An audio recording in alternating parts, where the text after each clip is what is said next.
Today I want to speak to you about defining moments. Defining moments. Right now, in the midst of everything that's happening on the land, we are experiencing defining moments. It is a defining moment in your life in some area, whether it be personal, private, professional, spiritual. Right now, you are having a defining moment in the midst of everything that's transpiring. So I just wanted to highlight the defining moment so that we don't miss it, so that you don't miss it, so that I don't miss it. So I want to start off by saying the defining moment is a point in your life when you are urged to make a pivotal decision, or when you experience something that's fundamentally challenging to you. Not only do these moments define us, but they have a transformative effect on our perception and our behavior. Whether it be positive or negative, every defining moment has an effect. The most powerful thing that you can do in life is make a decision. The most defining thing and the most powerful thing that we do in life each day is make a decision. So right now, we all need to make some major decisions.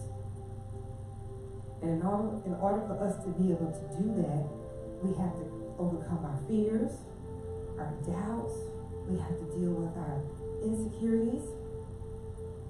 But we do have to know that it's imperative that we make decisions in this defining moment that will be significant on the effects of our life and the direction that we're going in. The decision that you make will also show your children, your family, your friends, and all of those that are around you that with God, anything is possible. Stepping out and pursuing defining moments will make you focus more, and it will make you a better leader. It will define and shape you as a person. But you have to know what constitutes the defining moment that will move you forward. If there are any adversaries, you need to face them at this time to get to the defining moment that will bring about joy and inner peace. Oftentimes, we're led to believe that it's our actions that define who we are, especially those that bring about a permanent change. You do not have to accept others' definition of you and what defines you. But most importantly, you have to stop, sit for a minute to see how God sees you. That's the only way that you can embrace the defining moments that will shift your life. Oftentimes, when we're having a defining moment, we'll deal with crisis, but that will just help build leadership in the inside of us. Oftentimes, it'll be different things that will stretch our faith, but that will just help build our relationship with Christ. I know my first defining moment was becoming a mother, becoming a parent. And then after that, my next defining moment was stepping into management. And then after that, another defining moment was stepping into leadership in ministry. So there are different points in your life where you have to make pivotal decisions that will determine the direction that you're going in and the outcome of the defining moments that God is trying to bring you through. Now, of course, we know life has obvious defining moments, whether it be graduation, whether it be purchasing your first house, whether it be falling in love, whether it be getting married. Oftentimes, people are fighting diseases and illnesses, experiencing failures, but those are just things that come with life. So from a very young age, we search for something to define us. and for something for us to be a part of. But what exactly does define us? Is it trophies? For some of us, it's degrees. For some of us, it's having a ring on our finger. Some say it's our actions. Perhaps it's our intentions, our thought process, our attitude, or just our look on life. Weddings oftentimes are considered, public success that defines us. A successful business oftentimes defines us. But those are things that we share with the public. In fact, oftentimes the things that define us are things that we experience with ourselves. Things that go unnoticed by other people. Intimate moments with God. Pitfalls. Wounds that we experience. Mistakes that we make. Accidents. Disappointments. Strongholds. Oftentimes, those are the things that really define us, that drive the inner person of who we are. Sometimes our family history defines us. So today, I want to just speak about defining moments, or a specific defining moment in the Bible where someone had to make a decision. So I want to invite you to Judges. We're going to flow through chapter 6 through 8, but we're not going to read all of it. But here we have Gideon, who is presented by an angel from the Lord. Because at this time, the children of Israel are being oppressed by the Midianites. So from chapter 6, verse 1 through 10, I'm going to read some of this just to set the tone for where we're going. The children of Israel did evil in the sight of the Lord. So the Lord delivered them into the hands of the Midian for 7 years. And being in the hands of the Midian for 7 years, they were oppressed. They were hiding in mountains. They were hiding in caves. They experienced famine, and they were pretty much malnourished and somewhat starving. The Midianites literally took over the land. They had so many people, oxen, calves, whatever the Israelites tried to do, whatever they tried to acquire, the Midianites took that over. So it was a horrible time for those 7 years. And the children of Israel cried out to the Lord, saying, "Why have you oppressed us? Why have you allowed this to happen to us?" I mean, literally they were hiding in caves and dens and in mountains. And these are God's chosen people. And oftentimes we hide. We hide behind our strongholds. We hide behind our sins. We hide behind our insecurities. We hide behind our pitfalls. We hide behind our low self-esteem, just like them. So they began to cry out to the Lord and cry out to the Lord and cry out to the Lord. And he had to remind them how he had delivered them and brought them out. And oftentimes God will have to remind us how he delivered us and brought us out. And we promise not to do that again. And we promise not to go in that direction. And we promise not to make that mistake. And lo and behold, we're back in the same place. So I want to scroll down to chapter 8, chapter 6, verse 11 through 18. And this is where the angel speaks with Gideon. Now the angel of the Lord came and sat under the tabernacle tree, which was in Ophrah, which belonged to Joash the Abiezrite, while his son Gideon threshed wheat in the winepress in order to hide it from the Midianites. They had to hide everything, or else they would take everything from them. And the angel of the Lord appeared to him and said to him, "The Lord is with you, you mighty man of valor." And Gideon said to him, "Oh my Lord, if the Lord is with us, then why then has all this happened to us? And where are all his miracles which our fathers told us about, saying, did not the Lord bring us up out from Egypt?" But now the Lord has forsaken us and delivered us into hands of the Midianites. And right now, a lot of us are saying that. I know at some point I said that when everything began to go on and happen with the virus. God, where are you? You know, what's happening? We need to see you. You need to move. You need to cease this. Where's the God that our grandparents prayed about? Where's the God that our parents prayed about? Where is he at this very moment? And he's saying, oh, I am with you.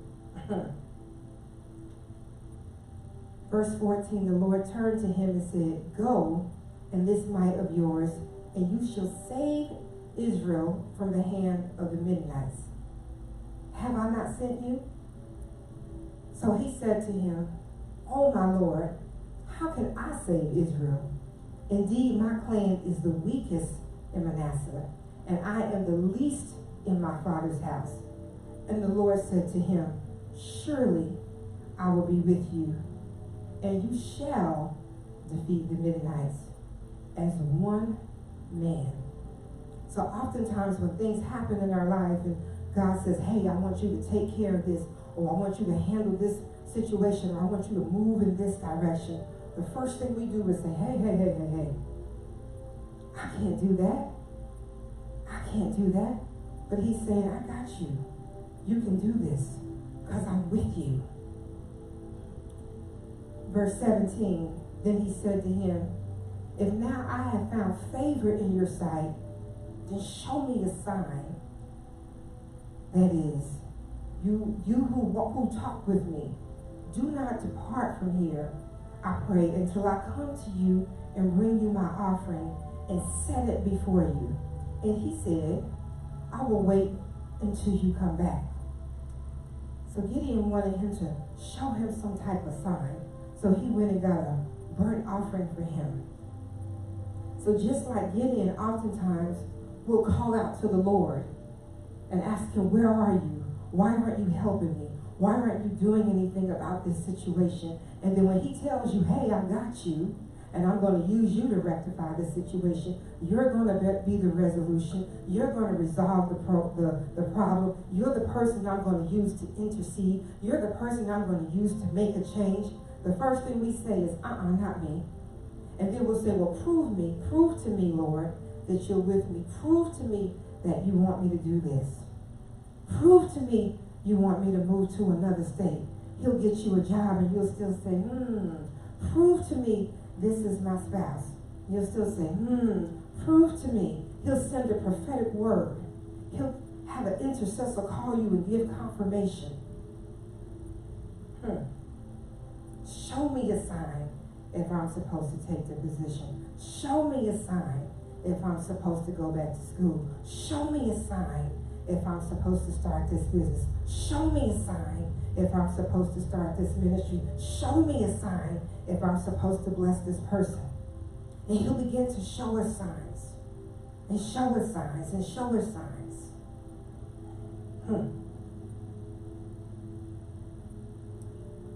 So in verse 22 through 24, now Gideon perceived that he was an angel of the Lord.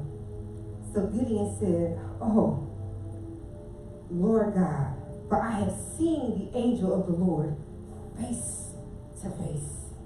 Then the Lord said to him, peace be with you, and do not fear, for you shall not die. So Gideon built an altar there to the Lord and called it, the Lord is peace. To this day it is still in Ophrah. He said, you shall not die. So today the Lord wants me to let you know, you shall not die. He is with you. You shall not die.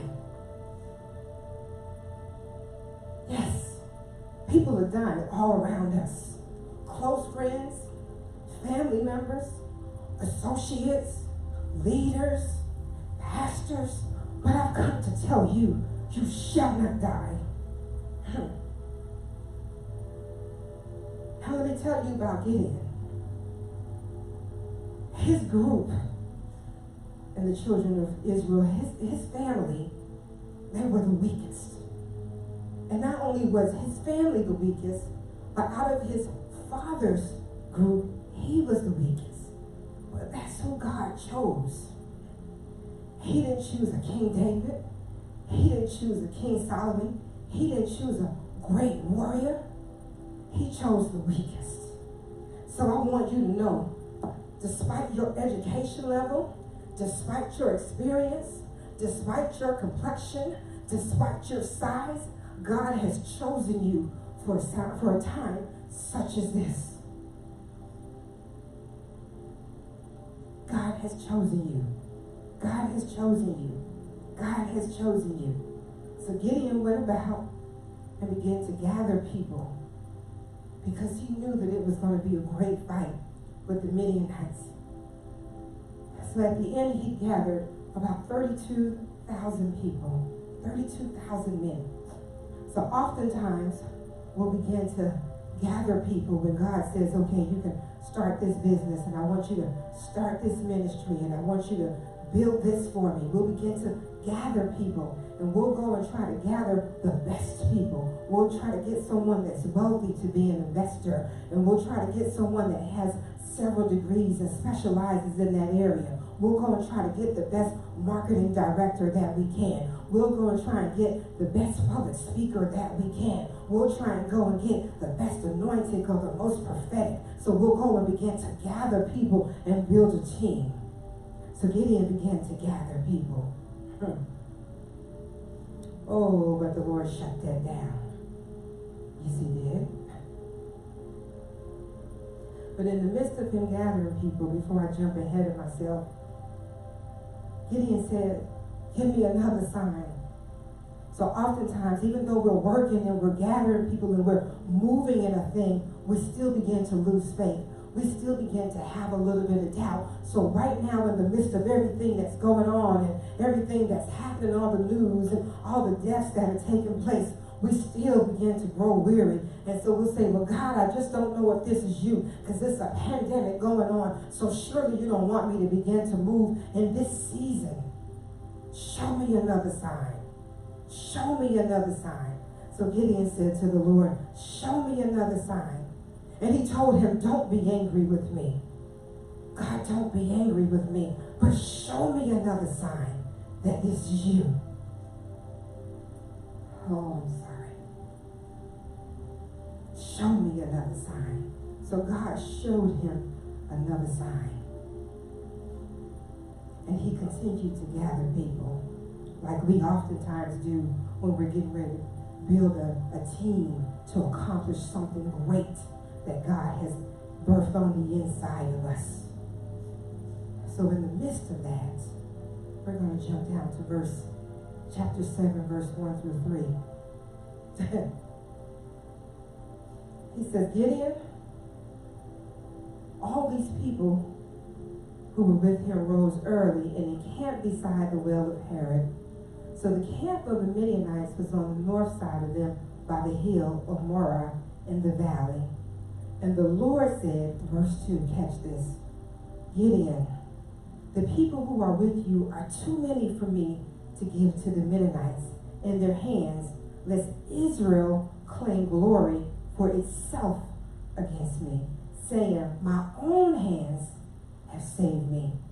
Now therefore proclaim in the hearing of the people, saying, whoever is fearful and afraid, let him turn and depart at once from Mount Gilead. And 22,000 of the people returned, and 10,000 remained. So once you have your first interest meeting for your business, or your first interest meeting for your ministry, or your first interest meeting for your school, whatever it is you're trying to do, and you've gathered this great super team or this power team, and now you're a power couple, the Lord will say, no, because then they're going to take the glory, or you're going to take the glory. Everyone's going to think that they, with all their skills and their experience, did this. But I want to make sure that I get the glory. I want to make sure that you know and they know that I did this, that I did this. This was a defining moment where I moved in your life and I showed myself strong. So he said, who is fearful and afraid, let them turn. So that shocked me how many people turned, considering that they're warriors, considering that they're fighters, considering that they're soldiers. So how many times have you formed a group or a team to accomplish something, and when it's time to step up, you may not use those words, whoever is fearful and afraid, but you may say, okay, you're the millionaire, can you put up $100,000? Because all this time they've been saying, I've got your back. And all of a sudden they come up with excuses and they can't do it. They are fearful and afraid. All of a sudden everyone's leaving their job. They're going to leave their 9 to 5 and they're going to partner with you and they're going to do this business full time or they're going to do ministry full time. And all of a sudden they say, oh, God's leading me in another direction. Oh, I'm just not sure. But all of a sudden, all your kingdom connections, all your brothers and sisters in Christ, all your spiritual sons and daughters, or your spiritual mothers and fathers, everyone that said they had you begin to flee. They begin to separate. They begin to disconnect. And you get upset, and you get in your feelings. But I'm telling you, it's not personal. God wanted to do it for you.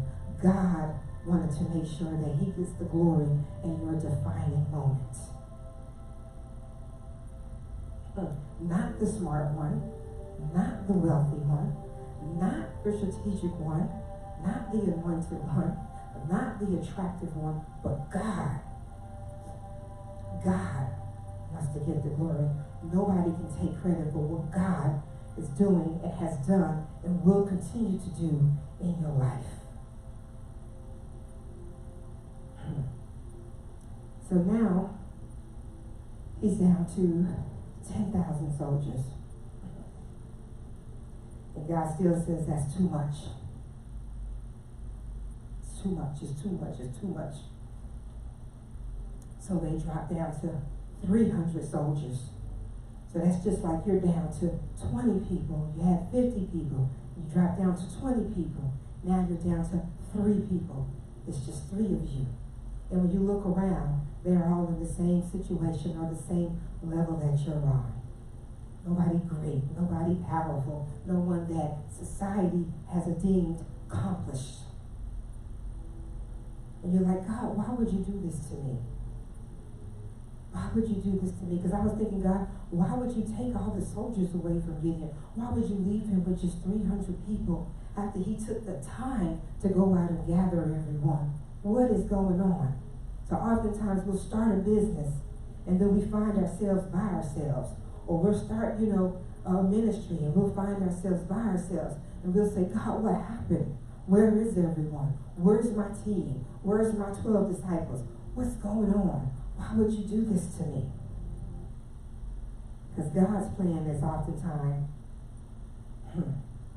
not our plan.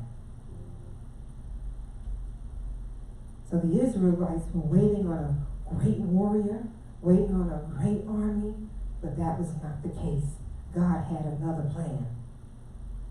Oftentimes families will look to the most successful or the most educated or the most accomplished to bring them out of a situation, to bring them out of the projects, to break generational curses or strongholds. And that's not the person that God uses. God uses people like you and I. God uses people like you.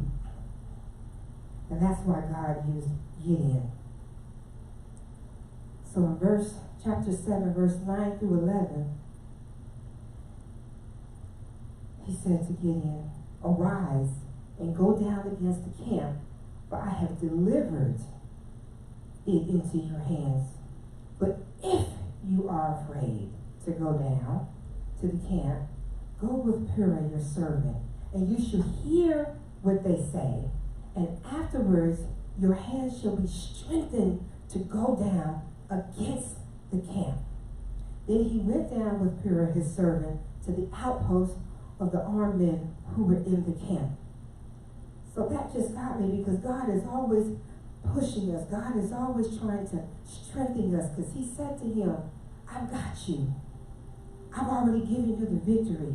But if you're still doubting me, And if you're still afraid, and evidently he knew that he was still afraid. Why? Because God knows all of our thoughts. He said, I want you to go down and listen to what they're saying. And this will strengthen you. So oftentimes God will allow you to end up early at work and hear them talking about how they're going to give you a promotion. Or you may end up early at church and they may talking about, you being an intercessor. Or you may end up early at a family event and they'll be talking about how they know that you're going to be the one to break the generational curses that are on the family. You're going to be the one to shut down, the addictions and strongholds. And he will allow you to experience or to hear these things. Why? So that you can be strengthened to continue to move and continue to push. Because he knows that it's in our human nature to doubt sometimes. He knows that sometimes we're going to grow weary in the midst. He knows that as we continue to take each step, that sometimes we may waver or we may lose hope or we may take our sight off of him and begin to sink. He knows that. So he will strategically place us around people that can give us a prophetic word or speak words of affirmation or allow us to hear someone giving our praises or speaking highly of us. He will allow us to encounter a person that sees us like he sees us, just to strengthen us. So Gideon was able to hear them speaking about how he's going to defeat them. Even though God had already proven to him time and time again prior to this, when it came down to that very last hour. So when it comes down to you making that final decision, when it comes down to you making that final step, when it comes down to you signing that paper for your house or for your business or for your marriage, whatever it is that God is doing in your life, he will give you another opportunity to hear him speak a word of life and to encourage you and to continue to push you and strengthen your faith. So I'm here to tell you, no matter what people say about you, no matter where you're born at, no matter what area that you live in, that it is in you to change the city that you live in. It's in you to change the country that you live in. It's in you to change the financial state of your family. It's in you to leave an inheritance. It's in you to establish a legacy. So don't give up. Embrace the defining moment that you're in. Embrace the movement that is happening. Embrace the revival that is happening upon the land. Do not fret or grow weary. Do not be distracted, for victory is yours in this season. Gideon proved victorious in this battle. And no one who witnessed it or heard about it could ever claim that it was anyone or anything other than God. In this season, you will prove to be victorious in your life. You will be fruitful, and no one else can take any credit for it but God. God's power was made perfect in weakness. So I want you to be encouraged by Gideon. I want you to be encouraged knowing that you can step out on whatever vision or whatever dream God has shown you in this season. While you're sheltered in place, while you're sitting at home, when you rise in the morning, whatever the Lord is speaking to you, be encouraged and know that it's him. Know that he has created and is moving and allowing you to have a defining moment in this season. Close your eyes and see yourself as God sees you. Close your eyes. And whatever the desires of your heart are, imagine those things. Close your eyes and see yourself receiving that scholarship. See yourself getting that diploma. See yourself starting that business. See yourself walking into your new home. See yourself walking down the aisle to marriage. Whatever it is, see yourself operating in that ministry. See yourself on your knees praying and interceding. See yourself worshiping. Whatever your assignment is, whatever it is God is showing you in the late night hour, whatever it is God is waking you up in the middle of the night to show you, close your eyes and see yourself. See yourself moving in that area. See yourself opening your restaurant. See yourself starting your online business. Move. Move. Move. Move. My prayer is that your momentum will pick up and you will move in what it is God is doing. Embrace the defining moments. Embrace the defining moments. And I'm going to give you a couple of nuggets to leave with when you're embracing these defining moments. Be humble. When God begins to show you where he's taking you and what he's going to do, still be humble. Be like Joseph. Still be humble. Be mindful of those that you have around you. Make sure you have like-minded people that are going forward, like-minded people that will push you, like-minded people that are praying and interceding and speaking life and not death. So be mindful of those that you have in your circle that will influence you. Read. With the extra time that you have, read. Read the word. Research whatever it is that God has for you to do, and study. Master your craft. Bless people. Small acts of kindness. Nothing great, but bless people. Rather it be with a meal, rather it be with a gas card, rather it be giving someone a ride. In this season, still take a moment to bless people. Don't operate with a spirit as a hoarder where you're holding on to everything because they're making it seem like the stores are not going to have anything left for you. God will always provide for you. He always fed the children of Israel. So bless people. Choose to do good. As God is moving you in your defining season, choose to do good. Choose to operate with integrity and character like Jesus Christ. Choose to acknowledge people. Address any issues that you have. Be honest with yourself with any strongholds or addiction and surrender them to God. And ask him, Lord, anything that will distract me or keep me from moving in this defining moment, acknowledge it. Be honest about it and release it. And lastly, make a decision. Make a vow to yourself, make a vow to the Lord, and make a decision not to still be dreaming on your deathbed, not to be taking all the visions and dreams that God gave you to the grave. Make a decision that everything that he spoke to me and continues to speak to me, that I'm going to work towards doing, that I'm going to work towards accomplishing. I'm not going to be slothful in this season. I'm not going to take a vacation in this season. I'm not going to be lazy in this season. I'm going to move swiftly because God is moving. Establish stability. Be focused and steadfast. So before I leave you, I want to give you a story. There was a mother, and she took her son to an amusement park, to a water park. And he got on a slide. It was a huge slide. And she said, well, you know, my son can't swim, and neither can I. They said, don't worry. He's going to have a float. He'll be okay, don't worry. So as the young boy began to go down the float, he's about 5 years old, at some point, he separated from his float. He separated from the thing that was supposed to save him. He separated from the thing that he thought would secure his land to the bottom. So as he hit the bottom of the water, as he ended at the bottom of the slide, he began to flap his arms, and it appeared as if though he was drowning.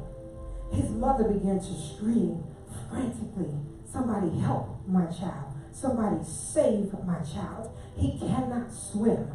I cannot swim. And then all of a sudden, a voice called out and said, stand up. A man on the side said, stand up. And he said it again, stand up. And so the little boy stood up. And at that moment, he realized the water was only to his knees. So even though he was panicking, and even though he thought he was going to die, he was not drowning at all. All he had to do was stand up. Why am I telling you this? Today, all you've got to do is stand up. Make a decision to stand up. It doesn't matter if you have someone over here screaming. It doesn't matter if you've got somebody over here dying. It doesn't matter if you have someone over here cussing you out. It doesn't matter if it seems like you're losing everything over here. All you've got to do is stand up. Why? Because God's not going to let you drown. All you got to do is stand up. Why? Because he's not going to put more on you than you can bear. All you got to do is stand up. No matter where you are. No matter what bed you've made, no matter where you're lying at, no matter what job you've lost, it does not matter. Stand up in the middle of your situation. Stand up in the middle of any addiction. Stand up in the middle of any stronghold. Why? Because God always made way for you. Stand up. And he's got somebody cheering on the side for you. Stand up. He's got someone praying for you. Stand up. The angels in heaven are cheering for you. Stand up. Jesus Christ has already died for any sin that you've committed. Stand up. Stand up in this moment. Stand up and embrace the defining moment that the Lord has placed you in. Stand up. Stand up. Listen to that voice in the morning and stand up. Stand up in him who strengthens you. Stand up in him who has created you. Stand up in him who knows the number of hairs on your head. Stand up in him. For he's moving in your life and he wants to do a great thing. He has already created a testimony for you that will say in 2020, there was a pandemic going on, but no matter what was happening around me, no matter what my family members said about me, I was able to stand. And God allowed some defining moments to manifest in my life. And even though everybody said it was the worst year ever, for me it was the best. Why? Because I stood up and I allowed God to move inside of me, and I walked in the power and the authority that was on the inside of me, and I allowed my faith to be exercised in a season where people were dying all around me. God did a great thing. There was a move, like no other in my personal life. There was a move like no other in my ministry. There was a move like no other in my business. There was a move like no other in my family. Why? Because I embraced the defining moments that were presented to me and I stood up. So today, I challenge you to stand up. Stand up. May God bless you. May he keep you.